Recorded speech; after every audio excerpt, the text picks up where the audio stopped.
Participe conosco ao vivo no estudo desta lição em nossa escola sabatina online, todos os sábados às 9 da manhã pelo Zoom. No final deste vídeo, veja como participar. Você é o nosso convidado. Olá, seja bem-vindo. Estamos aqui mais uma vez para estudar a Palavra de Deus através também dos comentários do Espírito de Profecia. O tema geral deste ano de 2023, Imitando a Cristo, e a lição desta semana é a lição de número 22, a História Sacra. Vamos ao verso áureo que diz: Ora, tudo isso lhe sobreveio como figuras, e estão escritas para aviso nosso, para quem já são chegados os fins dos séculos. 1 Coríntios 10, 11. Passamos à primeira pergunta. A. Que educação recebeu Esdras? Com que escrito ele se familiarizou também? B. Sentia-se satisfeito com sua condição espiritual? C. Sendo assim, pelo que ansiava?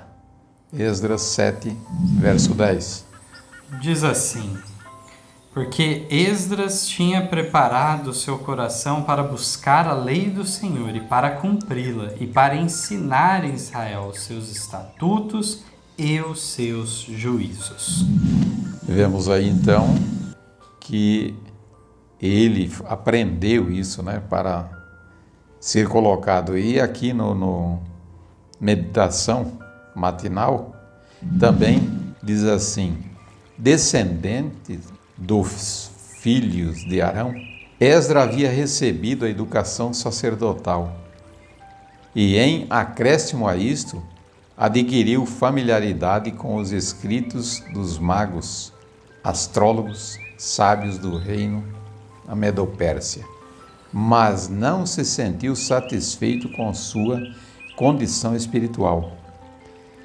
Suspirava por estar em plena harmonia com Deus, ansiava sabedoria para fazer a vontade divina, e assim preparou o seu coração para buscar a lei do Senhor e para a cumprir. Vemos então o que era então este homem, Esdras, que conhecemos a história, e aqui vamos falar um pouco sobre ele, que ele então era, vamos dizer assim, descendente de Arão, que já era pessoas que era da linhagem do povo de Deus, e aqui vemos que ele tinha familiaridade então com os escritos dos magos, dos astrólogos, mas ele não estava contente só com isso.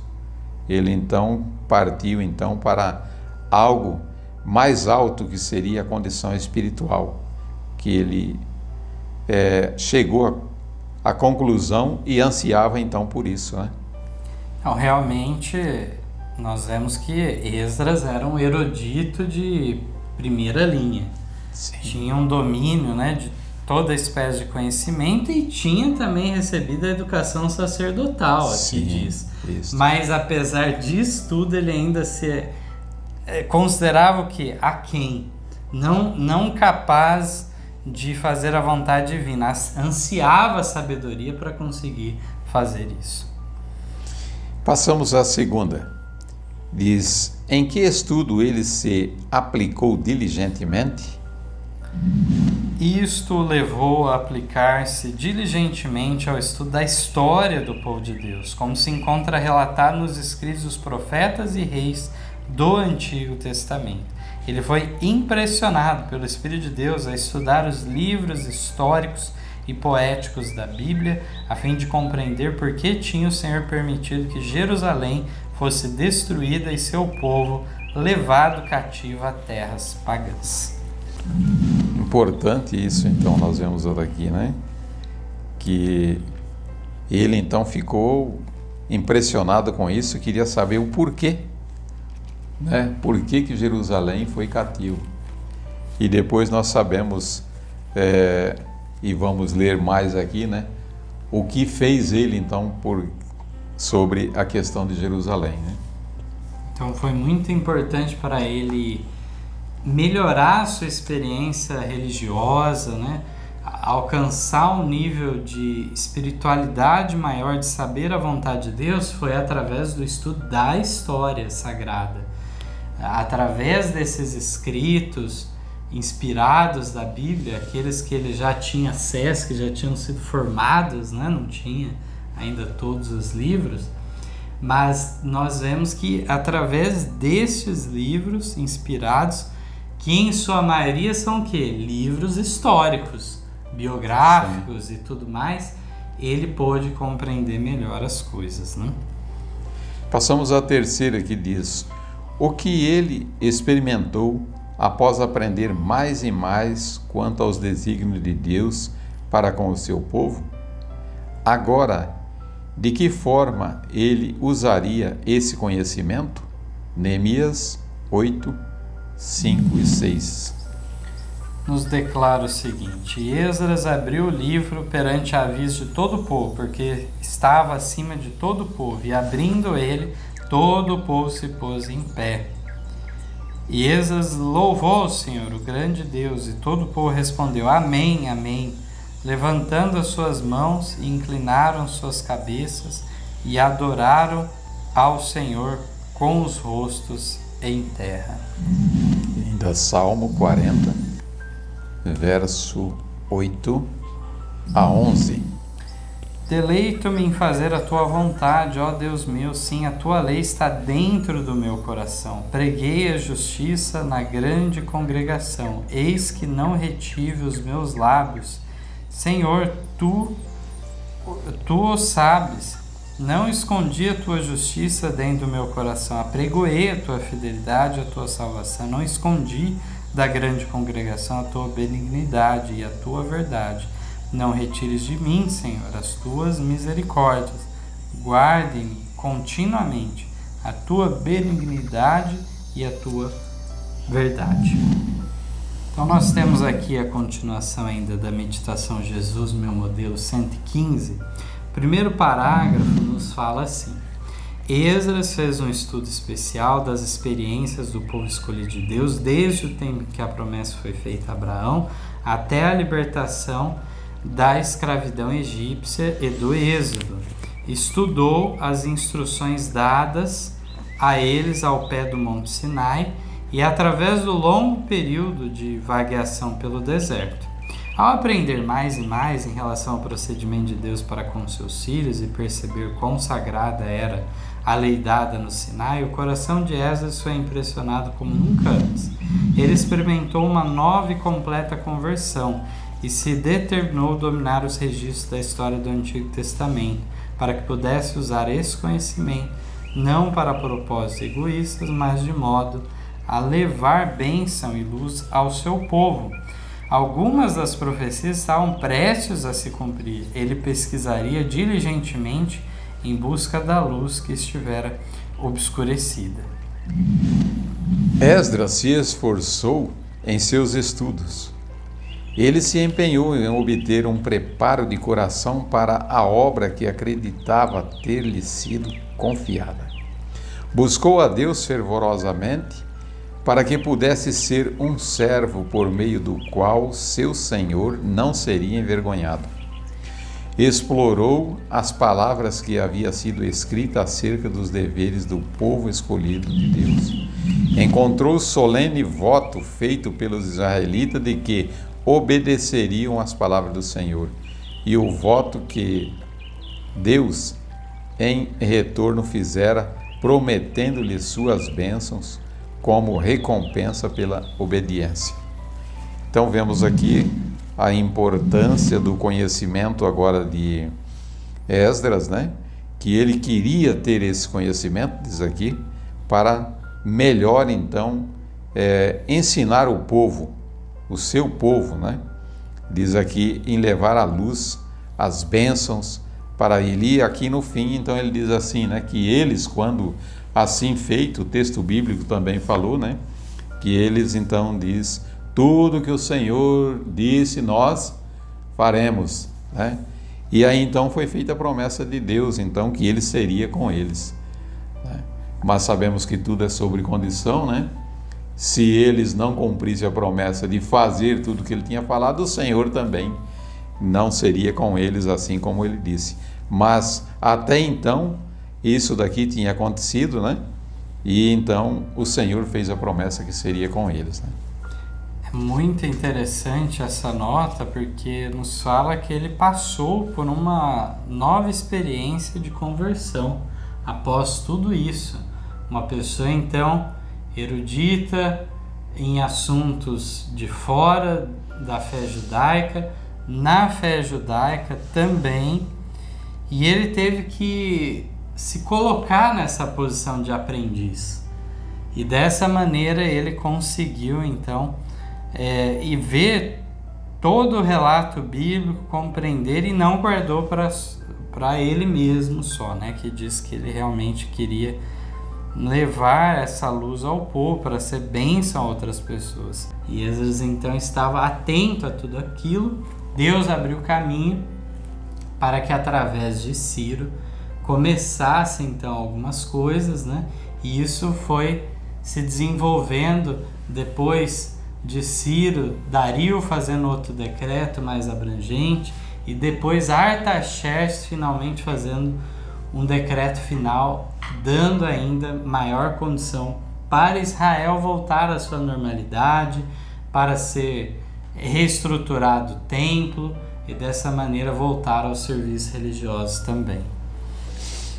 Portanto, porque até então aí eles estavam como, vamos dizer, perderam tudo e estavam como escravos, né?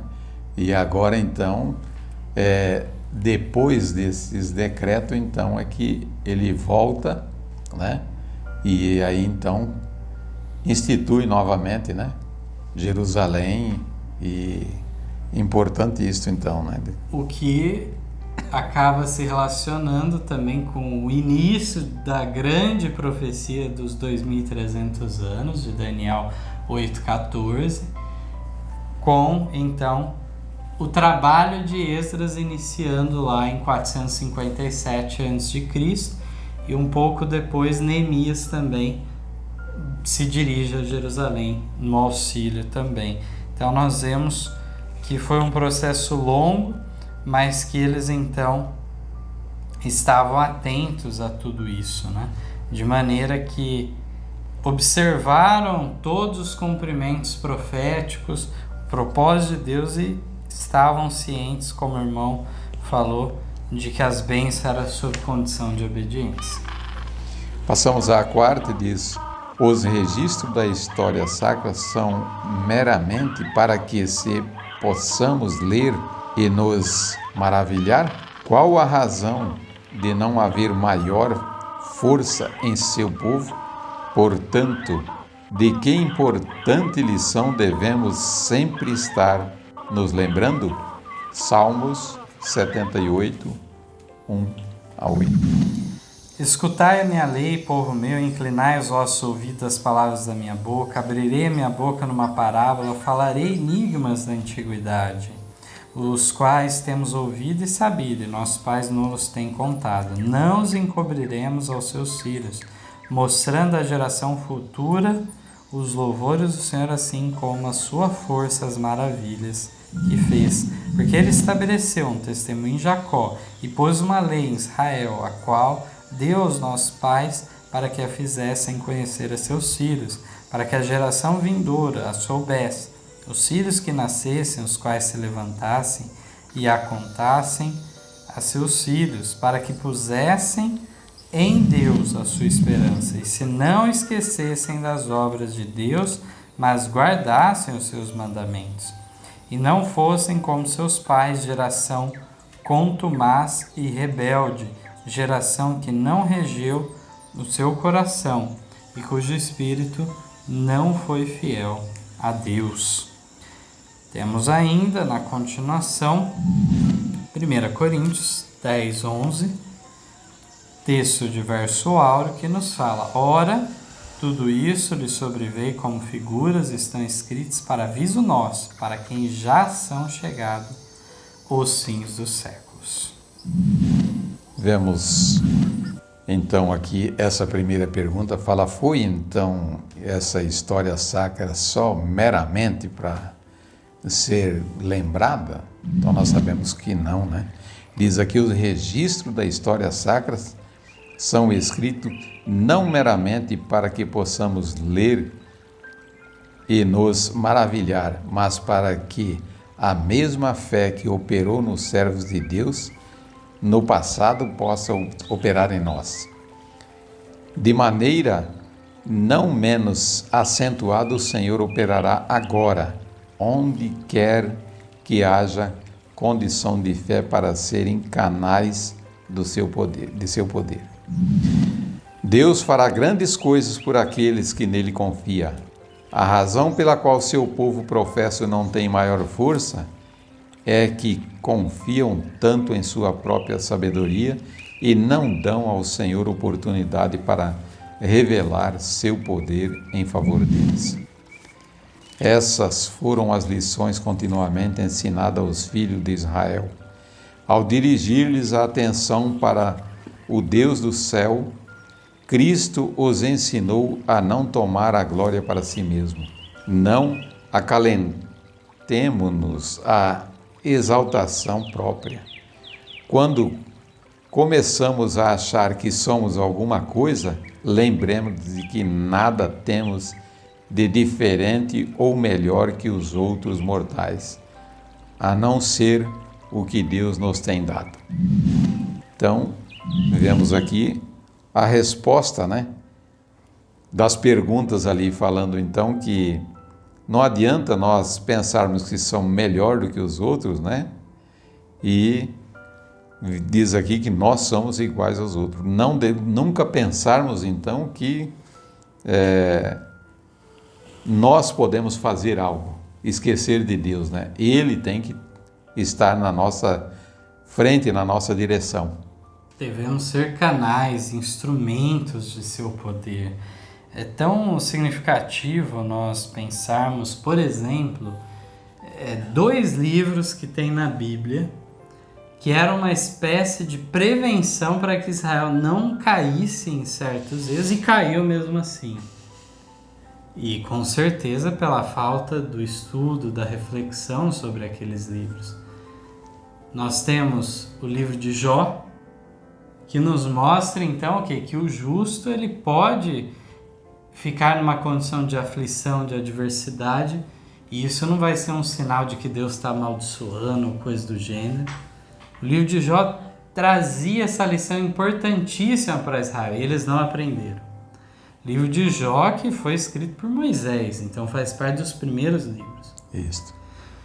Depois nós temos o livro de Jonas, também contra o exclusivismo nacional, mostrando que havia salvação para os de fora, deveria haver misericórdia para com aqueles também, se eles estivessem dispostos ao arrependimento. Outra lição que em poucas vezes na história nacional foi visto, então, um respeito como deveria haver pelos gentios, pelos samaritanos, pelos romanos, por todos os outros. Na época de Jesus nós vemos como que Jesus teve que dar várias e várias vezes lições nesta área, referente ao que Jó fala, ao que Jonas, esses 2 livros trazem. Então é muito interessante, nós vemos como que Deus, não é por falta de revelação, não é por falta de luz, que eles caíram em certos problemas, é pela negligência de terem estudado tudo isso. Então vemos aí que existe um período onde, por desobediência, se cai praticamente, né, das bênçãos de Deus, né? Mas vemos que posteriormente, então, pode vir a bonança, que é o caso de Jó, né? Passou por um período muito difícil, mas daqui a pouco, então, vem a bonança, desde que tenha a obediência, né? Passamos à quinta. A. Que prejuízo nos traz a leitura leviana? B. Para uma compreensão clara da Bíblia, o que é requerido de nós? C. Qual deve ser o intérprete da Bíblia? Isaías 28:10. Porque é mandamento sobre mandamento, mandamento sobre mandamento, regra sobre regra, regra sobre regra, um pouco aqui, um pouco ali. 1 Coríntios 14:32, e os espíritos dos profetas estão sujeitos aos profetas. Então esses textos estão nos ensinando sobre interpretação bíblica. Nós vamos ver em detalhes na nota, mas aqui já podemos ver que a própria Bíblia, ela é a intérprete dela, e nós não podemos ler um texto isolado, simplesmente, mas ler o todo do que a Bíblia ensina sobre determinado assunto, um pouco aqui, um pouco ali, juntar mandamento sobre mandamento, regra sobre regra, para formar uma compreensão correta. E também não haverá contradição entre os escritos inspirados, porque todos foram inspirados pelo mesmo Espírito Santo, de maneira que, quando surge um profeta novo, ele será julgado de acordo com o quê? Os profetas anteriores. Por isso que lá Paulo fala do espírito, do dom profético estar sujeito aos outros profetas. Um vai dar endosso ao outro. Sim, quando nós estudamos, então, algumas vezes acontece de ler um texto e a gente não tem explicação ali naquele local, né? Aí nós vamos em outro livro, outro lugar, e aí chegamos à compreensão, então, daquilo que nós acabamos de ler ali, né? Isso aqui é a leitura leviana, fascina a mente a tornar desinteressante a leitura da palavra de Deus. A Bíblia requer pesquisa atenta, apoiada por oração. Não basta deslizar sobre a superfície, ao passo que algumas passagens são tão claras que não podem ser mal compreendidas, outras há que são mais complicadas, exigindo cuidadoso e paciente estudo. O qual precioso metal oculto nos montes das montanhas, suas gemas de verdade precisam ser procuradas e estudadas na mente para o uso futuro. Quando pesquisar as Escrituras com fervoroso desejo de aprender a verdade, Deus lhe comunicará seu espírito ao coração e lhe impressionará a mente com a luz de sua palavra. A Bíblia é seu próprio intérprete, uma passagem explicando a outra. Mediante a comparação de textos referentes aos mesmos assuntos, você verá a beleza e a harmonia com que nunca sonhou. Não há nenhum outro livro cujo manuseio fortaleça e amplie, eleve e enobreça tanto o Espírito como o livro dos livros. A ordem da palavra de Deus é desenvolver a vossa salvação com temor e tremor, porque Deus é quem efetua em vós tanto o querer como o realizar, segundo a sua boa vontade. Filipenses 2, 12 e 13. Deus e o ser humano devem cooperar, todos devem executar aquilo em que Deus atua. Os estudantes da palavra de Deus devem usar o conhecimento que adquiriram, devem tirar proveito das oportunidades que são colocadas em seu caminho. Com firme convicção do dever, devem usar seu conhecimento e influência em qualquer meio, a fim de que possam ganhar mais através do seu uso. Estude a vida de Cristo neste respeito. Siga-o da manjedoura ao Calvário e haja como ele agiu. Os grandes princípios que ele manteve, você deve manter. Seu modelo deve ser o caráter daquele que foi puro, santo e imaculado. Então, a leitura leviana, ela traz prejuízo? Sim, traz prejuízo porque você não vai ter aquele desejo, aquela vontade, né, de aprofundar na questão. Fica superficial. Aqui nos fala que realmente existem textos também que são mais fáceis de compreender e outros de mais difícil compreensão. O próprio apóstolo Pedro fez referência a isso, né? Ao dizer que, olha, tem partes das cartas de Paulo que são difíceis, né? São de difícil compreensão, que os indoutos torcem o quê? Para a sua própria perdição. Não quer dizer que não é possível compreender, é possível, mas é necessário uma boa disposição para isso. O indouto, aquele que ele tem o interesse já pré-concebido com uma determinada ideia herética, ele vai procurar torcer esse texto mais complicado, né, de compreender. E a segunda pergunta, ela faz, então, né, diz a compreensão clara da Bíblia, do que ela depende, vamos dizer assim, praticamente. Então, diz aqui que essa leitura deve ser feita com oração, né? Se não houver oração, dificilmente você está tendo ela como uma coisa de primeiras, vamos dizer assim, muito importante. Quando você ora, você está pedindo para Deus, então, esclarecimento de alguma coisa, né? Quando você não ora, está usando praticamente a questão da leviandade, né? Nós vemos que realmente deve haver esse desejo fervoroso de aprender a verdade revelada na Bíblia. E Deus vai, então, impressionar a mente da pessoa para compreender. E assim, aqui ela fala, né? Você verá uma beleza e harmonia com que nunca sonhou. Aquilo que tudo estava nebuloso, difícil, não se via o sentido daquilo, começa agora a ver tudo no seu devido lugar. Cada verdade no seu engaste, formando toda uma mensagem, né, que se resume no plano da redenção revelado em Cristo Jesus, como bem sabemos, né? E aqui nos fala ainda em destaque que devem tirar proveito das oportunidades que são colocadas em seu caminho. Com firme convicção do dever, devem usar seu conhecimento e influência em qualquer meio, a fim de que possam ganhar mais através do seu uso. Então, o estudante da palavra de Deus, ele não pode desperdiçar o seu conhecimento, a sua influência e também levar a outros a mesma mensagem. Então, que ele tanto se maravilhou, ele não vai ficar calado de forma alguma. Sim. Passamos à sexta.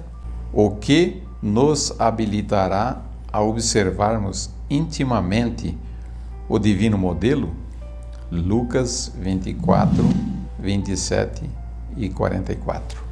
Começando por Moisés e por todos os profetas, explicava-lhes o que dele se achava em todas as Escrituras. E disse-lhes: são estas palavras que vos disse, estando ainda convosco, que convinha que se cumprisse tudo o que de mim estava escrito na lei de Moisés, nos profetas e nos salmos. E agora vamos ao texto. Diz assim: nenhum homem ou mulher ou jovem pode alcançar a perfeição cristã negligenciando o estudo da palavra de Deus. Mediante profundo e cuidadoso exame de sua palavra, obedeceremos às exigências de Cristo. Examinai as Escrituras, porque cuidais ter nela a vida eterna, e são elas que de mim testificam. Esse exame habilita o estudante a observar inteiramente o divino modelo, pois as Escrituras testificam de Cristo. O padrão deve ser examinado muitas vezes e cuidadosamente a fim de ser imitado. Ao tornar-se alguém relacionado com a história do Redentor, descobre em si mesmo defeitos de caráter, sua dessemelhança com Cristo é tão grande que ele sente não poder ser um seguidor sem que se opere grande mudança em sua vida. Estuda ainda assim o desejo de ser semelhante ao seu grande modelo. Absorve a expressão fisionômica, o espírito de seu amado mestre, por contemplá-lo, torna-se mudado, olhando para Jesus, autor e consumador da fé. Hebreus 12:2. Não é em desviar o olhar dele e perdê-lo de vista que imitamos a vida de Jesus, mas em nos demorarmos meditando sobre ele e falando dele, e buscando refinar os gostos e elevar o caráter, procurando examinarmos do perfeito padrão através de perseverante e sincero esforço por meio da fé e amor. Que linda nota que temos aqui nessa pergunta 6, nos fala que não tem como nós nos assemelharmos a esse divino modelo que foi deixado para nós se negligenciarmos o estudo de sua palavra. Isto. Não tem como.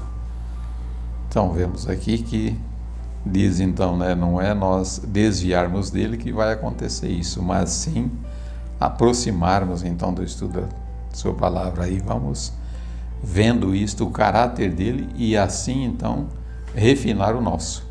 Passamos à pergunta número 7. O que fazemos, mesmo que inconscientemente? Portanto, como nos compenetraremos do Espírito de Cristo? Hebreus 12:2. Olhando para Jesus, autor e consumador da fé, ao qual pelo gozo que lhe estava proposto suportou a cruz, desprezando a afronta, e assentou-se à destra do trono de Deus.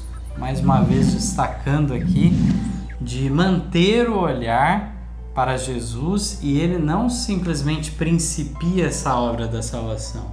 Ele é autor e consumador da nossa fé. Do início ao fim de nossa jornada, precisamos dele. Tal como em João 15:5 também ele declara: sem mim nada podeis fazer. Sim. Então agora a nota final da meditação Jesus, meu modelo, 121, diz assim: ao fixar a atenção em Cristo, sua imagem pura e impecável torna-se sagrada ao coração, como o mais distinguido entre 10.000 e totalmente desejável.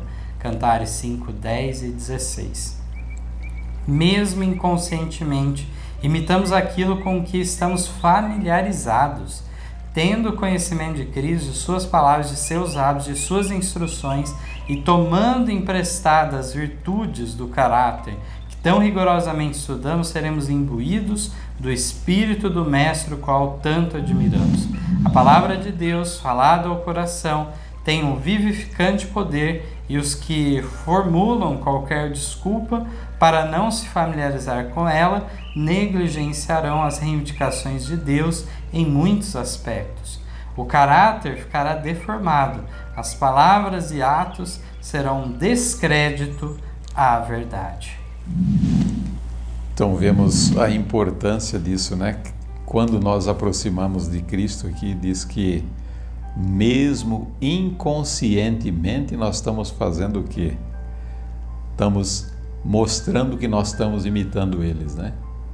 Então muitas vezes você encontra pessoas onde ele olha assim e quando te vê assim, ele conversa um pouco ou de repente pergunta: você é cristão?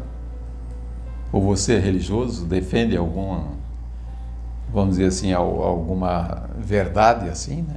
E aí a gente vê que inconscientemente, quando você estuda a palavra de Deus, vê a maneira que Cristo andou, o que ele fazia, os benefícios, né, que ele trazia para a humanidade. Então você começa a ensinar alguma pessoa e a pessoa então vem e pergunta se você é cristão, né? Inconscientemente estamos fazendo isso quando estudamos o caráter de Deus. No entanto, se contemplamos mais as coisas do mundo, temos certos modelos humanos em nossa mente, é esse o familiar para nós, é a semelhança disso que estaremos. Sim. Então, realmente, aqui fala que pode-se formular desculpas e tudo mais, mas isso vai ser revelado na vida cotidiana, no caráter. Isso vai atestar ou a favor de nós ou contra nós. Não tem como escapar disso. Aqui diz que devemos nos familiarizar com tudo de Cristo. Suas palavras, seus hábitos, suas instruções, de maneira então a sermos imbuídos do mesmo Espírito, da mesma disposição, da mesma mente de Cristo. Que realmente seja esse o desejo de nosso coração hoje e sempre. Amém. Amém. Em nosso site vocês encontrarão estudos, notícias, dicas de saúde, além de todas as nossas lições. Participem conosco através da nossa página no Facebook e assistam todas as nossas lições através do YouTube. Você também pode participar ao vivo das lições da Escola Sabatina todos os sábados, a partir das 9 da manhã, pelo Zoom. Ligue ou mande uma mensagem para os números de WhatsApp que aparecem na tela e venha estudar conosco. Você é o nosso convidado.